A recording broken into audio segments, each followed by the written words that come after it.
What up, guys? Neverending Broadway Chronicles. This is the sports section focusing on the NFL and all things mediocrity for this special. Getting right into it. I feel for you. Your team is 6-8, or 4-10, or 5-9. NFL season's got 3 more weeks, but your team looks average, and you're not winning any important games. You're beating shitty teams, but losing to good teams. Not good enough to be in the playoffs, not bad enough to get a top 10 pick. You're just somewhere in the middle, hoping your team figures out how to be more than nothing or hopefully something.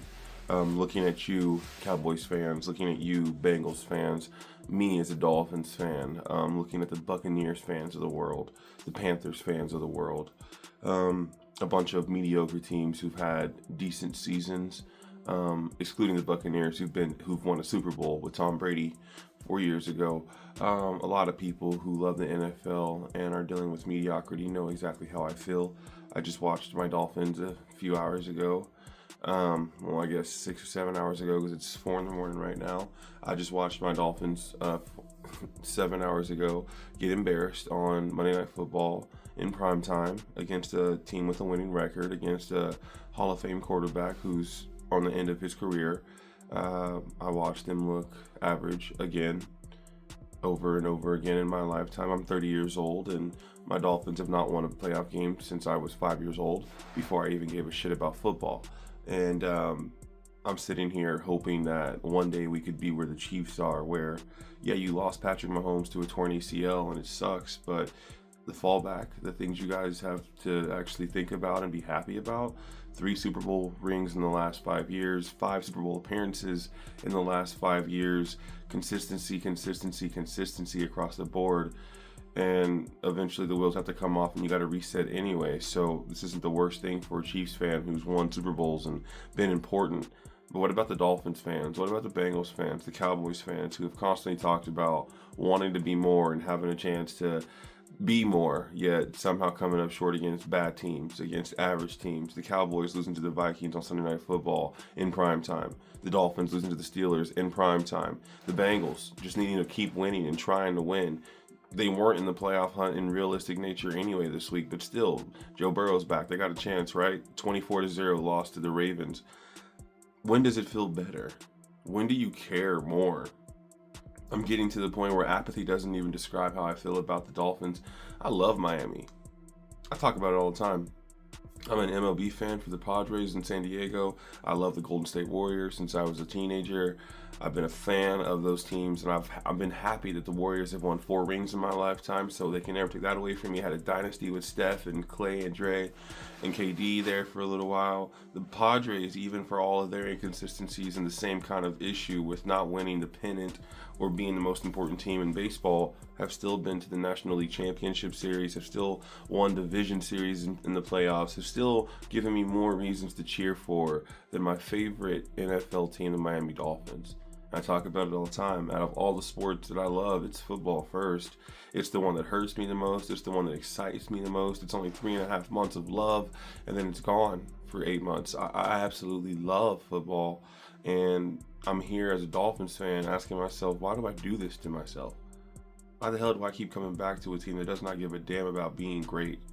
Feels like we're okay with being fun in Miami and having great weather and cool sporting events, Miami Grand Prix and drafts and the Orange Bowls and really cool events for sporting and all these things and runs. And we don't win games though.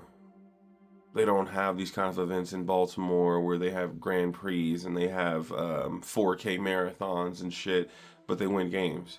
They don't have this kind of thing in Pittsburgh where they want to fire Mike Tomlin one week, but then are screaming so happy because now they're 2 games over 500, knowing that next week they'll probably lose to the Lions and be right there back with, I don't know, the Steelers still look a pretty average team, but this week you beat up on another average team in my Miami Dolphins. How do Cowboys fans feel losing to the Vikings after all the talk about them looking so good, that 2-week stretch of beating the Eagles and beating the Chiefs? And then losing to the Lions, and now losing to the Vikings. They're in the same boat as the Dolphins, where all the hype, all the fan base to be excited for and hopeful for gets shit on every single year. thrown down the drain, and you laugh. You tell yourself, why the hell did I believe this year was different? For the Cowboys, at least they had a different coach. But if I'm of a real reality, Cowboys fans, be mad all you want when I say this. You should have never fired Mike McCarthy. I know what you want to say about him and how he lost the locker room. He had 3 consecutive 12-win seasons. I want you to understand how many NFL teams, me included, would love to have a coach who had 3 consecutive 12-win seasons, won a playoff game, and still looked like the team really did believe in him. They just had injuries galore, and the defense regressed, the quarterback regressed. Brian Schottenheimer doesn't look bad this year, but it doesn't look like he exactly is great. Just like Zach Taylor with the Bengals, I feel like Brian Schottenheimer has CeeDee Lamb and George Pickens, so it's easy to fall back on knowing that your offense is always looking good. But what about the defense? It looks like ass. The Bengals have T. Higgins and Jamar Chase, but T. Higgins can't stay healthy. Joe Burrow can't stay healthy. Jamar Chase can stay healthy, but his frustration was obvious when he spit on Jalen Ramsey earlier this year.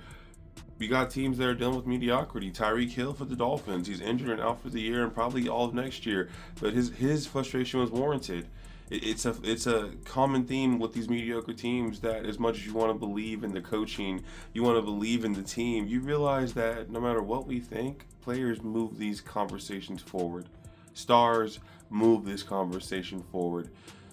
It's starting to get to the point where I'm more sad remembering the reality of Tua as a college quarterback and remembering how much he did in college, how great he looked in college, and asking myself, sometimes they do come to the NFL and they elevate. Sometimes that greatness translates into amazing feats in the NFL.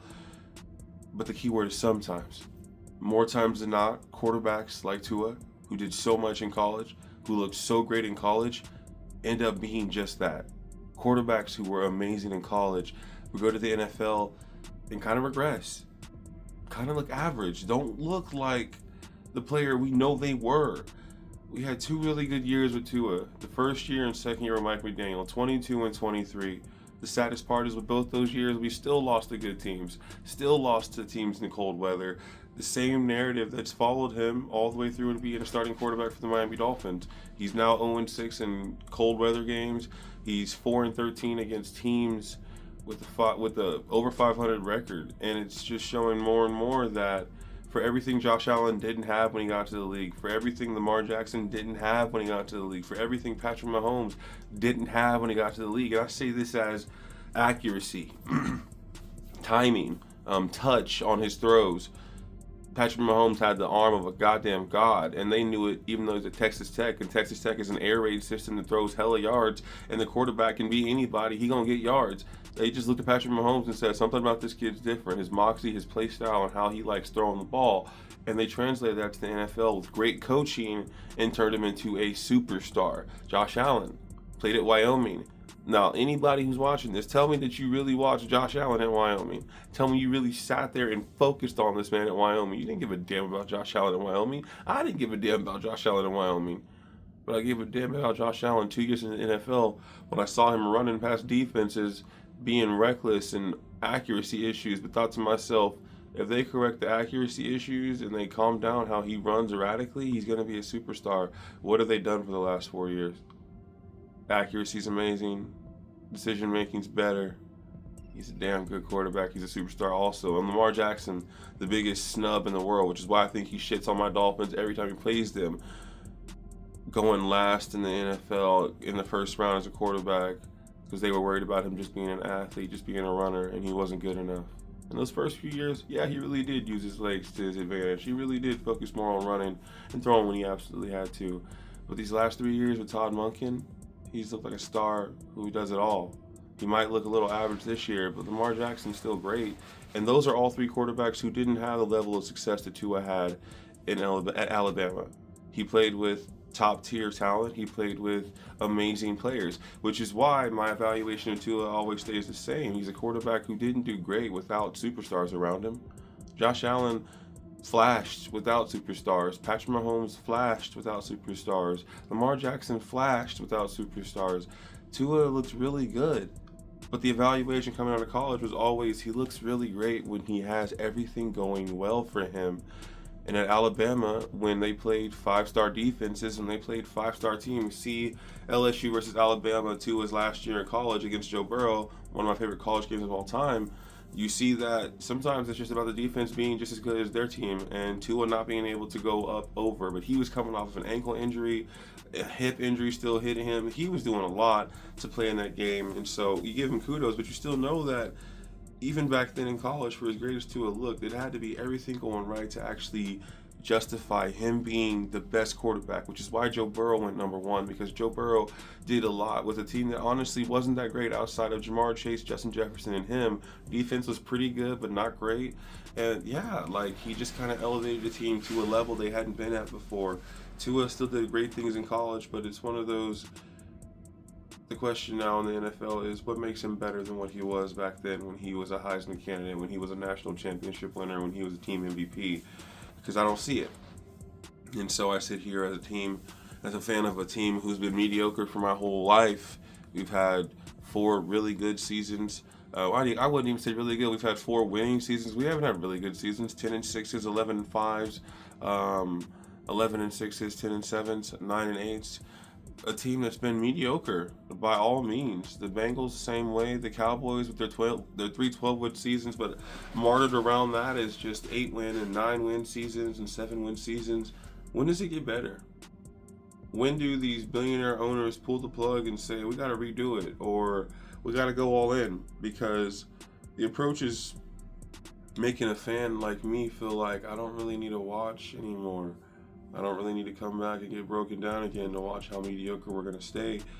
And I'm not going to want to watch when the Patriots in their first year under a new coach are now 11-2 and 11-3, and even though they lost to the Bills, still control their own destiny. And Miami hasn't been in that position in 2 years, and when we were in that position, we shit the bed. And Mike Vrabel feels like a way more stern and sincere coach than my coach is right now. And is it coaching? Is it players believing and giving up? Is it just the mentality of the environment they're in? Whatever it is, the mediocrity just breaks me down. I want all of my teams to be great, but the one that hurts the most is my Miami Dolphins in the football game that I love watching so much, the NFL that I adore so much. Does it get easier to watch them constantly be mediocre? It doesn't. I just hope one day they want to win again and they want to be relevant in the NFL, not just because of in the hunt graphic, but because we're actually in the wild card and we're squared away, because this shit ain't fun and I'm tired of watching. So, all right, guys, this has been Midwest Brown Boy Chronicles. I am your Midwest Brown Boy, Jalen Brownford. Thank you so much for watching any videos that I've posted. I appreciate all of you for giving any of them a chance.